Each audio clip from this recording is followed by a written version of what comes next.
Shōgun by James Clavell. Prologue.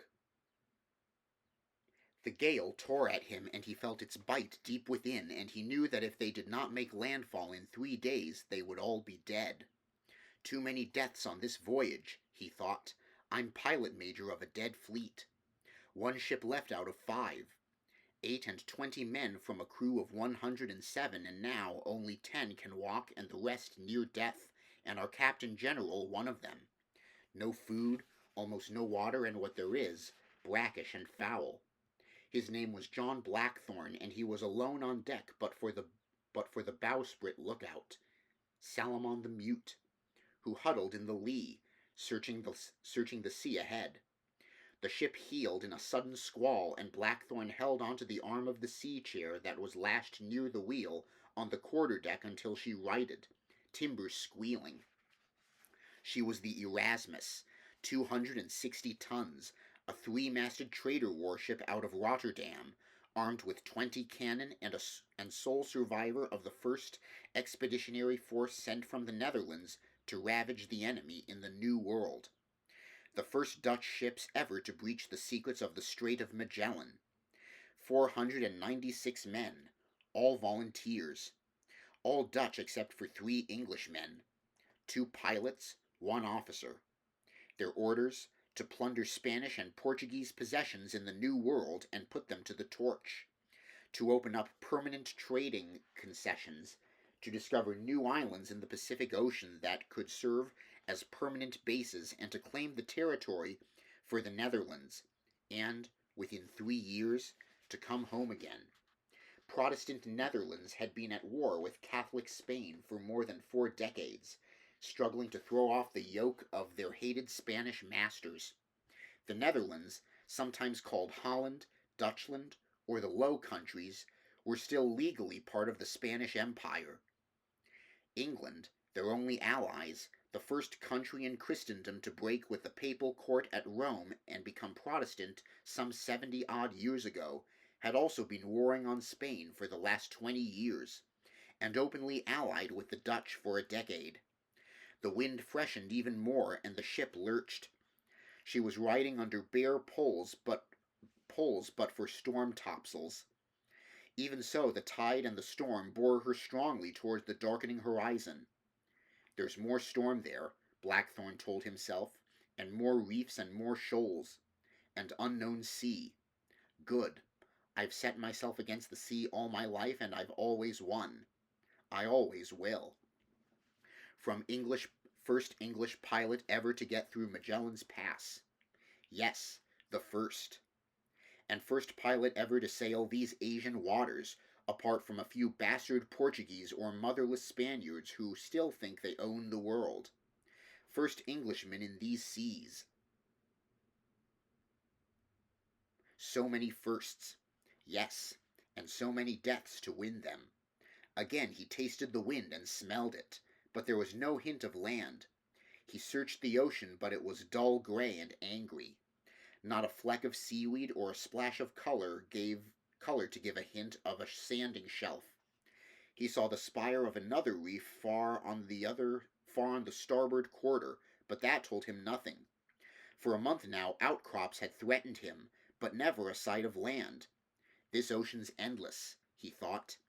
Good. That's what you were trained for. To sail the unknown sea, to chart it and come home again. How many days from home? 1 year and 11 months and 2 days. The last landfall Chile, 193 days aft, across the ocean Magellan had first sailed 80 years ago, called Pacific. Blackthorne was famished, and his mouth and body ached from the scurvy. He forced his eyes to check the compass course, and his brain to calculate an approximate position. Once the plot was written down in his rudder, his sea manual, he would be safe in this speck of the ocean. And if he was safe, his ship was safe, and then together they might find the Japans, or even the Christian King Prester John and his golden empire that legend said lay to the north of Cathay, wherever Cathay was. And with my share of the riches I'll sail on again, westward for home, First English pilot ever to circumnavigate the globe, and I'll never leave home again. Never. By the head of my son. The cut of the wind stopped his mind from wandering and kept him awake. To sleep now would be foolish. You'll never wake from that sleep, he thought, and stretched his arms to ease the cramped muscles in his back and pull his cloak tighter around him. The cramped muscles in his back and pull his cloak tighter around him. He saw that the sails were trimmed and the wheel lashed secure. The bow lookout was awake. So patiently he settled back and prayed for land. Go below, pilot. I take this watch if it pleases you. The third mate, Hendrik Spetch, was pulling himself up the gangway, his face gray with fatigue, eyes sunken, skin blotched and sallow. He leaned heavily against the binnacle to steady himself, retching a little. Blessed Lord Jesus, piss on the day I left Holland. Where's the mate, Hendrik? In his bunk. He can't get out of his shiteful bunk. And he won't, not this side of Judgment Day. And the Captain General? Moaning for food and water. Hendrik spat. I tell him I roast a capon and bring it on a silver platter with a bottle of brandy to wash it down. Shiteways! Coat! Hold your tongue. I will, pilot, but he's a maggot-eaten fool and will be dead because of him. The young man retched and brought up mottled phlegm. Blessed Lord Jesus, help me. Go below. Come back at dawn. Hendrik lowered himself painfully into the other sea chair. There's the reek of death below. I take the watch if it pleases you. What's the course? Wherever the wind takes us. Where's the landfall you promised us? Where's the Japans? Where is it, I ask? Ahead. Always ahead. Gott in Himmel. It wasn't in our orders to sail into the unknown. We should be back home by now, safe with our bellies full, not chasing St. Elmo's fire. Go below or hold your tongue. Sullenly, Hendrik looked away from the tall, bearded man. Where are we now? He wanted to ask. Why can't I see the secret rudder? But he knew you don't ask those questions of a pilot, particularly this one. Even so, he thought, I wish I was as strong and healthy as when I left Holland. Then I wouldn't wait. I'd smash your gray-blue eyes now and stamp that maddening half-smile off your face and send you to the hell you deserve. Then I'd be captain pilot and we'd have a Netherlander running the ship, not a foreigner. And the secrets would be safe for us, because soon we'll be at war with you English. We want the same thing, to command the sea, to control all trade routes, to dominate the New World, and to strangle Spain. Perhaps there is no Japans, Hendrik muttered suddenly. It's got to be one the legend. It exists between latitudes 30 and 40 north. Now hold your tongue or go below. There's death below, pilot. Hendrik muttered and put his eyes ahead, letting himself drift. Blackthorne shifted in his sea chair, his body hurting worse today. You're luckier than most, he thought. Luckier than Hendrik. No, not luckier. More careful. You conserved your fruit while the others consumed theirs carelessly, against your warnings. So now your scurvy is still mild, whereas the others are constantly hemorrhaging, their bowels diuretic, their eyes sore and rheumy, and their teeth lost or loose in their heads. Why is it men never learn? He knew they were all afraid of him, even the Captain General, and that most hated him. But that was normal, for it was a pilot who commanded at sea. It was he who set the course and ran the ship, he who brought them from port to port. Any voyage today was dangerous because the few navigational charts that existed were so vague as to be useless. And there was absolutely no way to fix longitude. Find how to fix longitude and you're the richest man in the world, his old teacher, Alban Caradoc, had said. The Queen, God bless her, I'll give you 10,000 pounds and a dukedom for the answer to the riddle. The dung-eating Portuguese will give you more, a golden galleon, and the motherless Spaniards will give you 20. Out of sight of land, you're always lost, lad. Caradoc had paused and shaken his head sadly at him as always. You're lost, lad, unless you have a rudder, Blackthorn had shouted happily, knowing that he had learned his lessons well. He was 13 then, and had already been apprenticed a year to Alban Caradoc, pilot and shipwright, who had become the father he had lost, who had never beaten him but taught him and the other boys the secrets of shipbuilding and the intimate way of the sea. A rudder was a small book containing the detailed observation of a pilot who had been there before. It recorded magnetic compass courses between ports and capes, headlands and channels. It noted the sounding and depths and color of the water and the nature of the seabed. It set down the how we got there and how we got back. How many days on a special tack, the pattern of the wind, when it blew and from where, what currents to expect and from where, the time of storms and the time of fair winds, where to careen the ship and where to water, where there were friends and where foes, shoals, reefs, tides, havens, at best, everything necessary for a safe voyage. The English, Dutch, and French had rudders for their own waters, but the waters of the rest of the world had been sailed only by captains from Portugal and Spain, and these two countries considered all rudders secret. Rudders that revealed the seaways to the New World or unraveled the mysteries of the Pass of Magellan and the Cape of Good Hope, both Portuguese discoveries, and thence the seaways to Asia were guarded as national treasures by the Portuguese and Spanish, and sought after with equal ferocity by their Dutch and English enemies.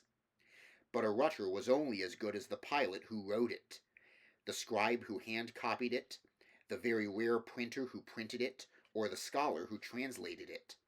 A rudder could therefore contain errors, even deliberate ones. A pilot never knew for certain until he had been there himself, at least once. At sea the pilot was leader, sole guide, and final arbiter of the ship and her crew. Alone he commanded from the quarter-deck. That's heady wine, Blackthorn told himself, and once sipped, never to be forgotten, always to be sought, and always necessary. That's one of the things that keep you alive when others die. He got up and relieved himself in the scuppers. Later the sand ran out of the hourglass by the binnacle, and he turned it and rang the ship's bell. Can you stay awake, Hendrik? Yes, I believe so. I'll send someone to replace the bow lookout. See he stands in the wind and not in the lee. That'll keep him sharp and awake.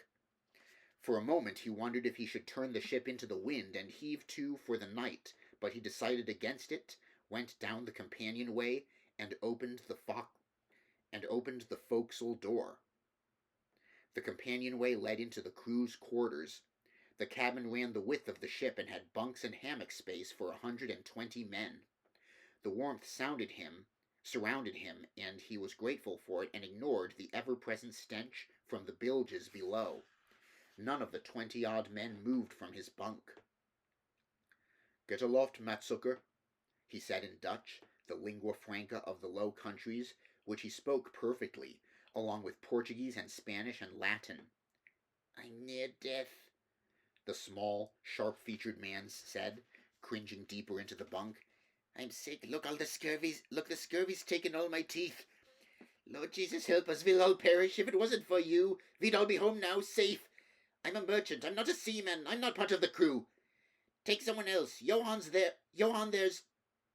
He screamed as Blackthorn jerked him out of the bunk and hurled him against the door. Blood flecked his mouth and he was stunned. A brutal kick in his side brought him out of his stupor. You'll get your face aloft and stay there till you're dead, or we make landfall. The man pulled the door open and fled in agony. Blackthorn looked at the others. They stared back at him. How are you feeling, Johann? Good enough, pilot. Perhaps I live. Johann Vink was 43, the chief gunner and boatswain's mate, the oldest man aboard. He was hairless and toothless, the color of aged oak and just as strong. 6 years ago he had sailed with Blackthorn on the ill-fated search for the Northeast Passage, and each man knew the measure of the other. At your age most men are already dead, so you're ahead of us all. Blackthorn was 36. Vink smiled mirthlessly. It's the brandy, pilot. That and fornication and the saintly life I've led. No one else laughed. Then someone pointed at a bunk. Pilot, the bosun's dead. Then get the body aloft. Wash and close its eyes. You, and you. The men were quickly out of their bunks this time, and together they half dragged, half carried the corpse from the cabin. Take the dawn watch, Vink, and Ginzel, your bow lookout. Yes, sir. Blackthorn went back on deck. He saw that Hendrik was still awake, that the ship was in order.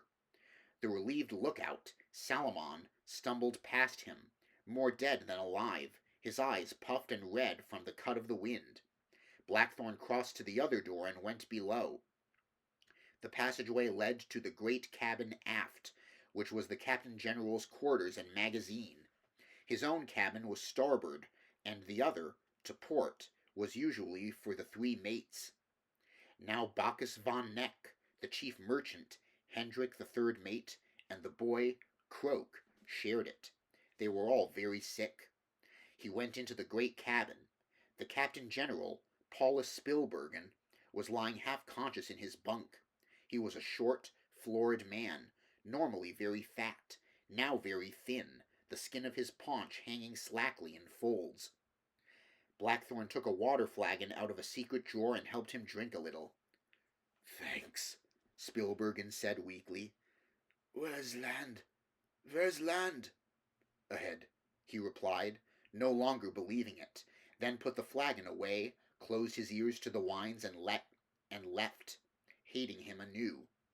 Almost exactly a year ago they had reached Tierra del Fuego, the winds favorable for the stab into the unknown of Magellan's Pass.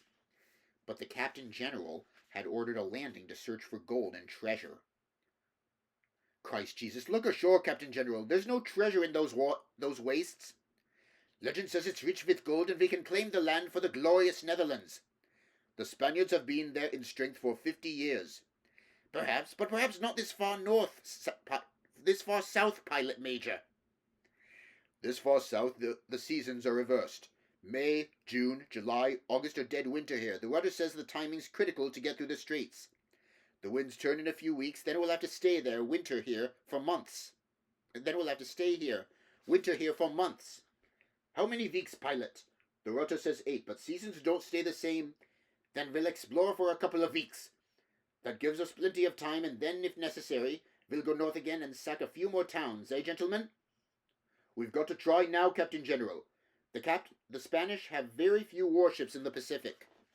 Here the seas are teeming with them, and they're looking for us. I say we've got to go on now. But the Captain General had overridden him and put it to a vote of the other captains. Not to the other pilots, 1 English and 3 Dutch, and had led the useless forays ashore. The winds had changed early that year, and they had had to winter there, the Captain General afraid to go north because of Spanish fleets. It was 4 months before they could sail. By then 156 men in the fleet had died of starvation, cold, and the flux, and they were eating the calfskin that covered the ropes. The terrible storms within the strait had scattered the fleet. Erasmus was the only ship that made the rendezvous off Chile. They had waited a month for the others, and then, the Spaniards closing in, had set sail into the unknown. The secret rudder stopped at Chile. Blackthorn walked back along the corridor and unlocked his own cabin door, relocking it behind him. The cabin was low-beamed, small, and orderly, and he had to stoop as he crossed to sit at his desk. He unlocked a drawer and carefully unwrapped the last of the apples he had hoarded so carefully all the way from Santa Maria Island, off Chile. It was bruised and tiny, with mold on the rotting section. He cut off a quarter. There were a few maggots inside. He ate them with the flesh, heeding the old sea legend that the apple maggots were just as effective against scurvy as the fruit, and that, rubbed into the gums, they helped prevent your teeth from falling out. He chewed the fruit gently because his teeth were aching and his gums sore and tender, then sipped water from the wineskin. It tasted brackish. Then he wrapped the remainder of the apple and locked it away. A rat scurried in the shadows cast by the hanging oil lantern over his head. Timbers creaked pleasantly. Cockroaches swarmed on the floor. I'm tired, so tired. He glanced at his bunk. Long, narrow, the straw palace inviting. I'm so tired. Go to sleep for this hour, the devil half of himself said. Even for 10 minutes. And you'll be fresh for a week. You've had only a few hours for days now, and most of that aloft in the cold. You must sleep. Sleep. They rely on you. I won't. I'll sleep tomorrow, he said aloud, and forced his hand to unlock his chest and take out his rutter. He saw that the other one, the Portuguese one, was safe and untouched, and that pleased him. He took a clean quill and began to write. April 21st, 1600. 5th hour. Dusk. 133 days from Santa Maria Island, Chile, on the 32-degree north line of latitude. Sea still high and wind strong, and the ship rigged as before. The color of the sea dull gray-green and bottomless. 133rd day from Santa Maria Island, Chile, on the 32-degree north line of latitude. Sea still high and wind strong, and the ship rigged as before. The color of the sea dull gray-green and bottomless. We are still running before the wind along a course of 270 degrees, veering to north-northwest, making way briskly, about 2 leagues, each of 3 miles an hour. Large reefs, shaped like a triangle, were sighted at half the hour, bearing northeast by north half a league distant. 3 men died in the night of the scurvy. Joris sailmaker, Rice gunner, second mate Dahan. After commending their souls to God, the captain general still being sick, I cast them into the sea without shrouds, for there was no one to make them. Today boatswain Rakeloff died. I could not take the declension of the sun at noon today, again due to overcast, but I estimate we are still on course, and that landfall in the Japans should be soon. But how soon? He asked the sea lantern that hung above his head, swaying with the pitch of the ship. How to make a chart. There must be a way, he told himself for the millionth time. How to set longitude. There must be a way. How to keep vegetables fresh. What is scurvy? They say it's a flux from the sea, boy, Alban Caradoc had said. He was a huge-bellied, great-hearted man with a tangled gray beard. But could you boil the vegetables and keep the broth? It sickens, lad. No one's ever discovered the way to store it. They say that Francis Drake sails soon. No, you can't go, boy. I'm almost 14. You let Tim and Watts sign on with him, and he needs apprentice pilots. They're 16. You're just 13. They say he's going to try for Magellan's Pass, then up the coast to the unexplored region, to the Californias, to find the Straits of Anian that join Pacific with Atlantic. From the Californias all the way to Newfoundland, the Northwest Passage at long last. The supposed Northwest Passage, lad. No one's proved that legend yet. He will. He's admiral now and will be the first English ship through Magellan's Pass. The first in the Pacific, the first. I'll never get another chance like this. Oh, yes, you will, and he'll never breach Magellan's secret way, lest he can steal a rudder or capture a Portuguese pilot to guide him through. How many times must I tell you? A pilot must have patience. Learn patience, boy. You've Please. No. Why? Because he'll be gone 2-3 years, perhaps more. The weak and the young will get the worst of the food and the least of the water. And of the 5 ships that go, only his will come back. You'll never survive, boy. Then I'll sign for his ship only. I'm strong. He'll take me. Listen, boy, I was with Drake in Judith, his 50-tonner at San Juan de Ulua when we and Admiral Hawkins, he was in Minion, when we fought our way out of harbor through the dung-eating Spaniards. We'd been trading slaves from Guinea to the Spanish Main, but we had no Spanish license for the trade, and they tricked Hawkins and trapped our fleet. They'd 13 great ships, we 6. We sank 3 of theirs, and they sank our Swallow, Angel, Caravel, and the Jesus of Lubeck. Oh yes, Drake fought us out of the trap and brought us home, with 11 men aboard to tell the tale. Hawkins had 15 out of 480 jolly jack-tars. Drake is merciless, boy. He wants glory and gold, but only for Drake, and too many men are dead proving it. But I won't die. I'll be one of... No. You're apprenticed for 12 years. You've 10 more to go, and then you're free. But until that time, until 1588, you'll learn how to build ships and how to command them. You'll obey Alban Caradoc, master shipwright and pilot and member of Trinity House, or you'll never have a license. And if you don't have a license,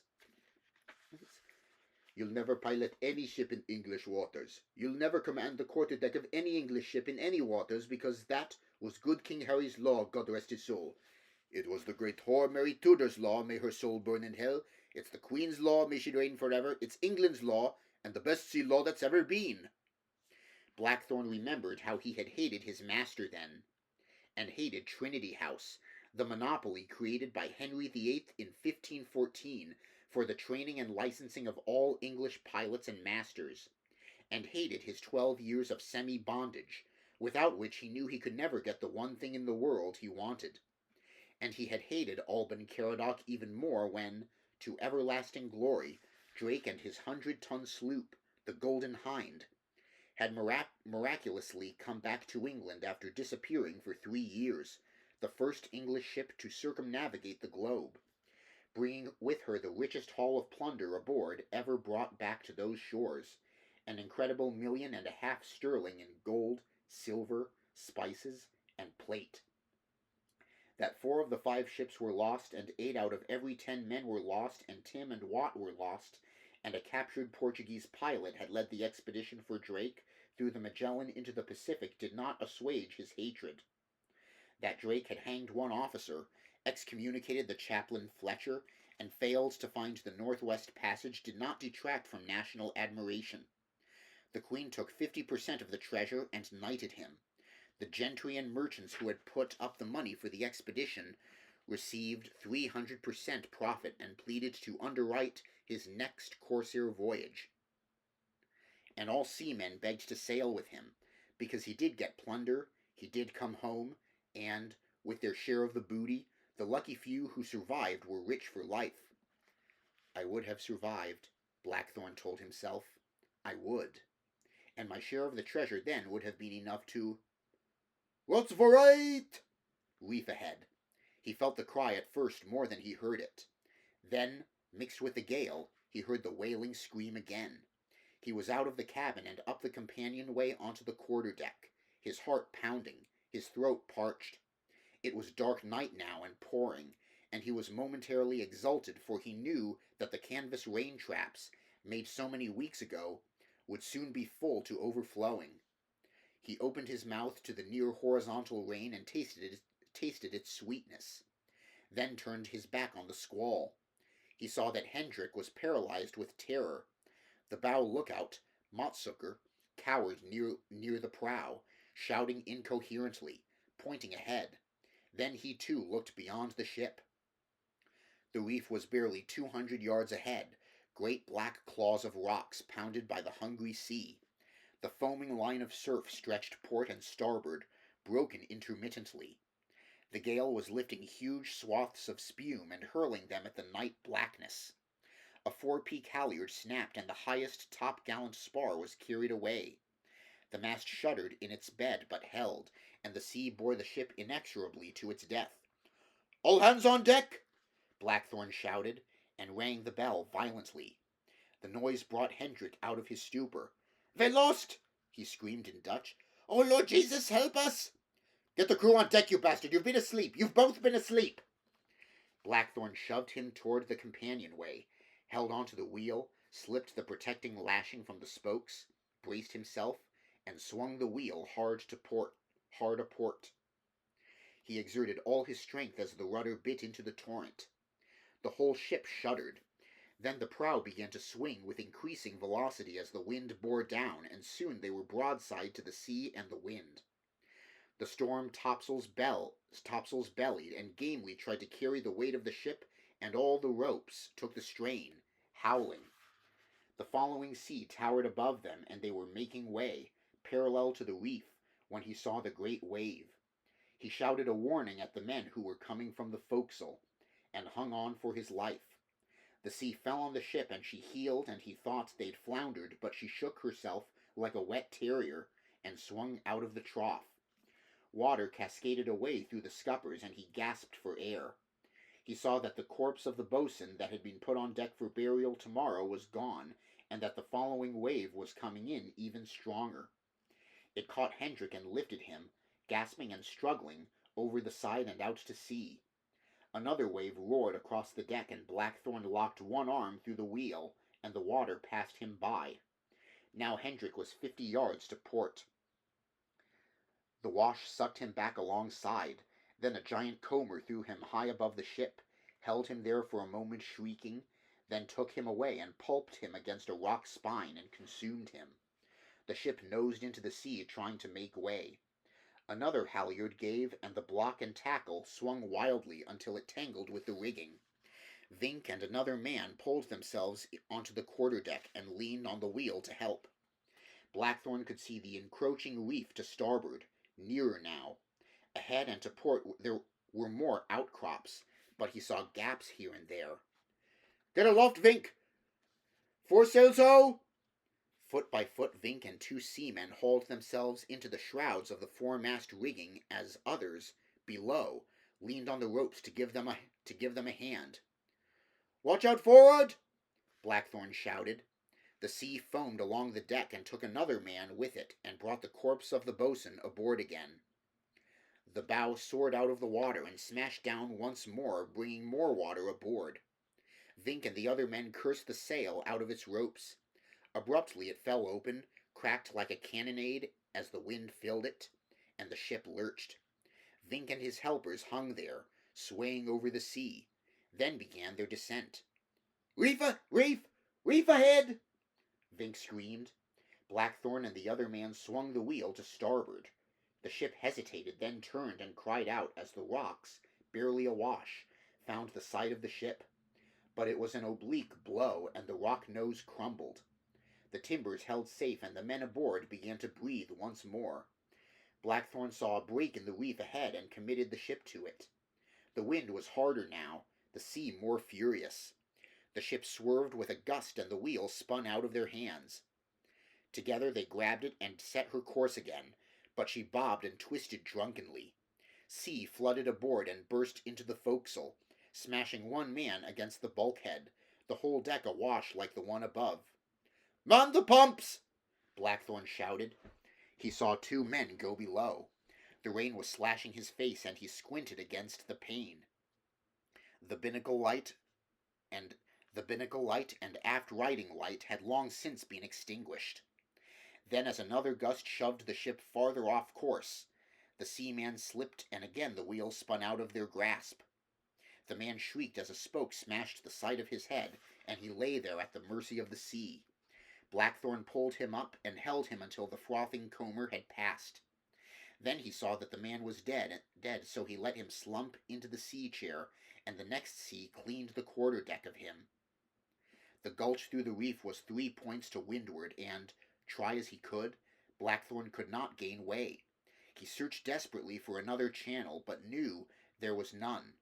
So he let her fall off from the wind momentarily to gain speed, then swung her hard to windward again.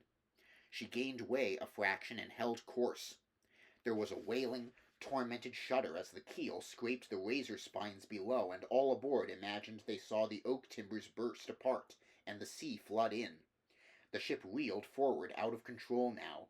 Blackthorn shouted for help, but no one heard him, so he fought the wheel alone against the sea. Once he was flung aside, but he groped back and held on again, wondering in his thickening mind how the rudder had survived so long. In the neck of the pass the sea became a maelstrom, driven by the tempest and hemmed in by the rocks. Huge waves smashed at the reef, then reeled back to fight the incomer until the waves fought among themselves and attacked on all quarters of the compass. The ship was sucked into the vortex, broadside and helpless. "Piss on you, storm!" Blackthorn raged. "Get your dung-eating hands off my ship!" The wheel spun again and threw him away, and the deck heeled sickeningly. The bowsprit caught a rock and tore loose, part of the rigging with it, and she righted herself. The foremast was bending like a bow, and it snapped. The men on the deck fell on the rigging with axes to cut it adrift as the ship floundered down the raging channel. They hacked the mast free and it went over the side, and one man went with it, caught in the tangled mess. The man cried out, trapped, but there was nothing they could do, and they watched as he and the mast appeared and disappeared alongside, then came back no more.